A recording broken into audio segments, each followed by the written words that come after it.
기도하겠습니다.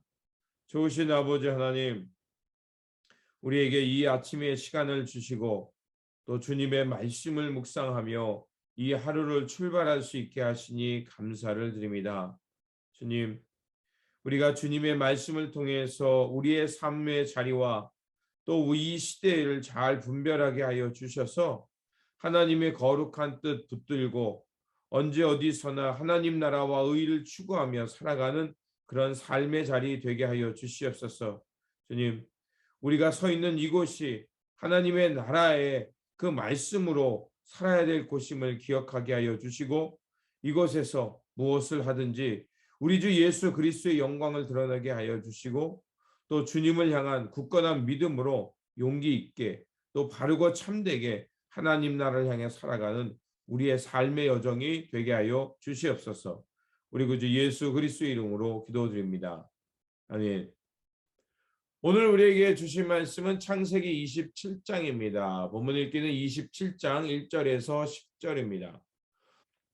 이삭이 나이가 많아 눈이 어두워 잘 보지 못하더니 맏아들 에서를 불러 이르되 내 아들아 하매 그가 이르되 내가 여기 있나이다 하니 이삭이 이르되 내가 이제 늙어 어느 날 죽을는지 알지 못하니 그런즉 내 기구 곧 화살통과 활을 가지고 들에 가서 나를 위하여 사냥하여 내가 즐기는 별미를 만들어 내게로 가져와서 먹게 하여 내가 죽기 전에 내 마음껏 내게 축복하게 하라.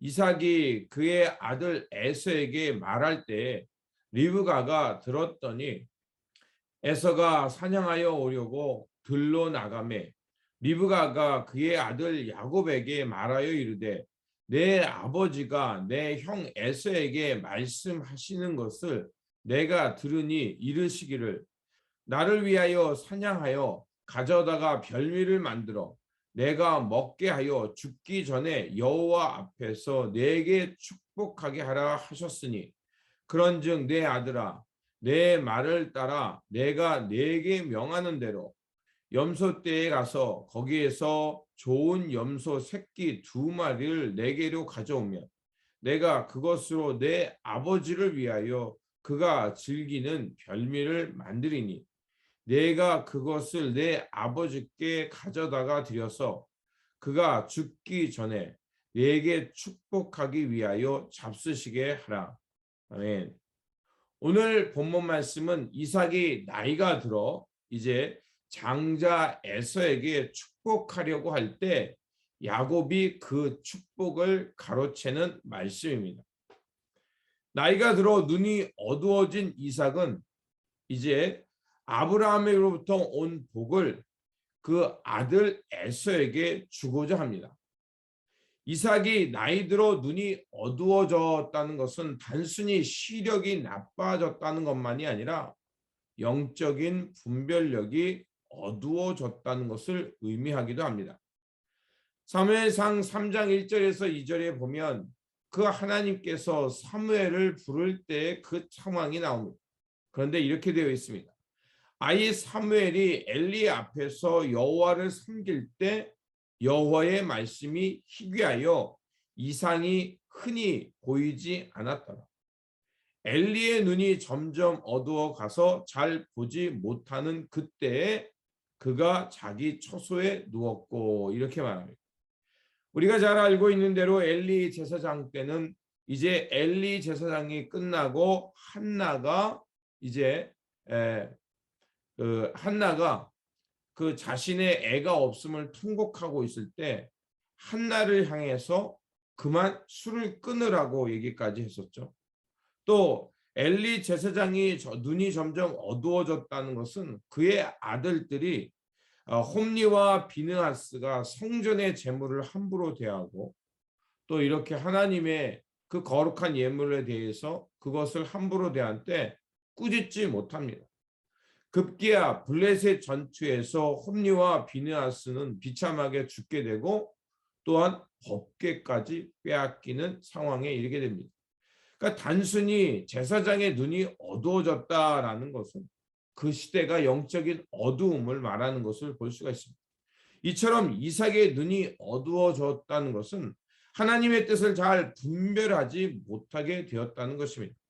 그 결과 하나님의 뜻을 어기고 야곱이 아닌 자기의 뜻대로 장자 에서에게 복을 빌어 주려고 하고 있습니다. 하지만 창세기 25장 35절이죠. 그 말씀에 보면 그 에서가 어땠습니까? 자기의 장자권을 그 팥죽 한 그릇에 팝니다. 즉 내가 이렇게 배고파 죽게 됐으니 나에게 있어서 장자권이 무슨 의미가 있냐라고 이렇게 경솔하게 여겼습니다. 이것은 바로 하나님의 축복을 받는 비결, 하나님의 믿음을, 하나님을 향한 언약과 믿음에 의해서 그것이 우선권이 아니라 차선권이 된다는 것입니다. 내가 당장 먹고 마시고 즐기는 것이 먼저고 하나님의 축복, 하나님의 믿음의 길을 걷는 것은 차선책이 되었다는 것입니다. 또한 하나님께서 창세기 25장 23절에서 무슨 말씀을 하셨냐면 하나님께서 이삭에게 리브가에게 이런 말을 했습니다. 여호와께서 그에게 이르시되 두 국민이 내 태중에 있구나. 두 민족이 내 복중에서부터 나누니라. 이 족속이 저 족속보다 강하겠고 큰 자는 어린 자를 섬기리라 하셨다. 하나님의 뜻은 이제 에서가 아닌 야곱을 통해서 하나님께서 그 하나님의 이 믿음의 상속권이 글로 가고 또한 여기 말씀하신 대로 큰 자가 어린 자를 섬기게 될 것이다 라고 이렇게 하나님의 계획이 있었던 것입니다. 그래서 하나님께서 하나님의 뜻은 이제 이렇게 야곱에게 먼저 하나님의 축복권이 믿음의 그 축복권이 그에게 간다는 것이죠. 그럼에도 불구하고 이삭은 에서를 불러서 별미를 만들고 그에게 축복하고자 하는 것입니다.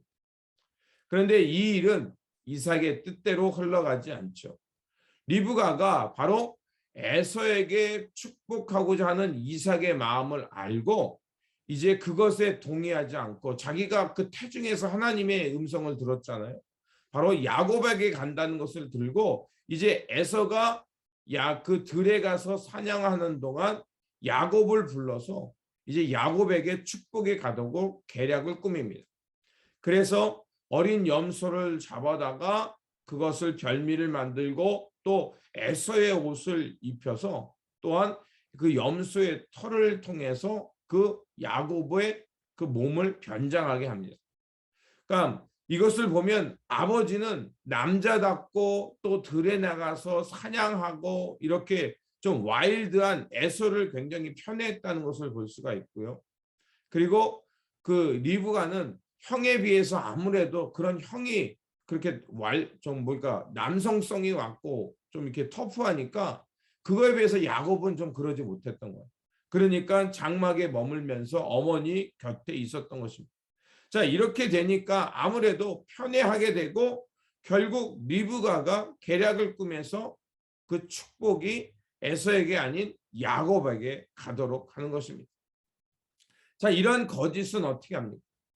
야곱은 또한 그 아버지에게 나아갔을 때 에서가 아니라는 것을 눈은 어두웠지만 자신의 오감 중에 그 여러 가지 목소리로 청력으로 그것을 알게 됩니다. 하지만 천연덕스럽게 자기가 에서라고 거짓말을 하게 됩니다. 그거에도 미치지 않으니까 또 그 에서가 다시 한번 만져보려고 하고 입맞춤을 하라. 내 품에 와보라고 해죠. 냄새도 맡아보고 촉감으로도 그것을 확인하려고 합니다. 이런 여러 가지 과정들이 있을 때 야곱이 어떻게 거짓말을 합니까? 27장 20절에 보면 이삭이 그의 아들에게 이르되 내 아들아 내가 어떻게 이같이 속히 잡았느냐? 그가 이르되 아버지의 하나님 여호와께서 나를 순조롭게 만나게 하셨습니다. 복을 받기 위해서 거짓을 말할 뿐만 아니라 하나님의 이름을 빌어서 거짓을 말합니다. 거짓은 이토록 더 큰 거짓을 만들고 심지어 하나님의 이름까지 훼손하게 합니다. 거짓에 중독되면 이제 하나님조차도 두려워하지 않는 사람이 된다는 것입니다. 이러한 것이 어떻게 하나님의 그 축복의 방식이 되겠습니까? 복을 받는다는 것은 남의 복을 빼앗아서 그래서 내가 잘 먹고 잘 사는 게 하나님의 복이 될 수 없습니다. 결국 이 일은 어떻게 되었습니까? 야곱은 이삭과 리브가의 곁을 떠나서 하란 땅 삼촌에게 쫓기듯 도망가야 했고요. 거기서 야곱은 삼촌에게 똑같이 속임수를 당하게 됩니다. 그래서 오늘 본문이 우리에게 말하는 것은 무엇일까요? 바로 수단과 방법을 가리지 않고 복을 받는 게 그것이 중요하지 않다는 것입니다.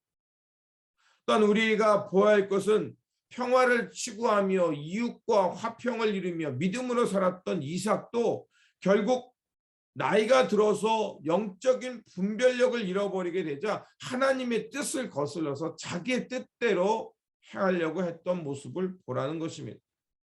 그렇습니다. 우리가 나이가 많아지고 신앙의 연수가 높아진다고 해서 항상 영적 분별력이 살아있는 것이 아닐 수 있다는 것입니다. 그렇게 우리가 깨어 기도하고 끊임없이 말씀을 통해서 하나님의 뜻을 분별하는 이런 훈련, 그리고 우리가 언제 어디서나 이 믿음을 통해서 하나님의 세밀한 음성을 듣는 훈련이 지속돼야만 우리가 끝까지 믿음의 길을 또 영적인 분별력을 놓치지 않을 수 있다는 것입니다. 또한 오늘 본문이 우리에게 말하는 것이 있죠. 우리가 하나님의 길을 갈 때, 우리 상황에서 묵묵히 믿음의 길을 갈 때 조급해하고 자기의 생각을 앞서서는 안 된다는 것입니다. 물론 하나님께서 이런 우리가 보기에도 믿음의 본이 될 수 없는 그런 상황에 있는 가족, 또 이렇게 편애하고 야곱과 에서의 다툼, 그리고 이삭과 리브가의 편애, 이런 걸로 인해서 믿음의 그 가정이라고 보기 어렵지만, 그러나 어떻습니까? 그럼에도 불구하고 하나님께서 이런 여러 가지 인간의 실수를 통해서 그들을 새롭게 하며 믿음의 조상으로 만들어가는 하나님의 은혜 또한 볼 수가 있습니다. 그렇게 오늘 우리에게 주신 여러 가지 교훈들이 있습니다. 그러나 무엇보다도 우리가 하나님의 뜻을 이루려 할 때 조급해서는 안 된다는 것입니다. 그리고 또한 우리에게 중요한 것은 조급해하지 말고 우리가 항상 영적인 분별력, 그것을 잃지 않도록 훈련하는 것이 중요하다는 것입니다. 그렇게 하실 때 우리가 언제 어디서나 무엇을 하든지 하나님의 뜻을 잘 분별하면서 거룩한 방법으로 하나님의 거룩한 길을 선택하며 살아가는 믿음의 상속자가 될 수 있다는 것입니다.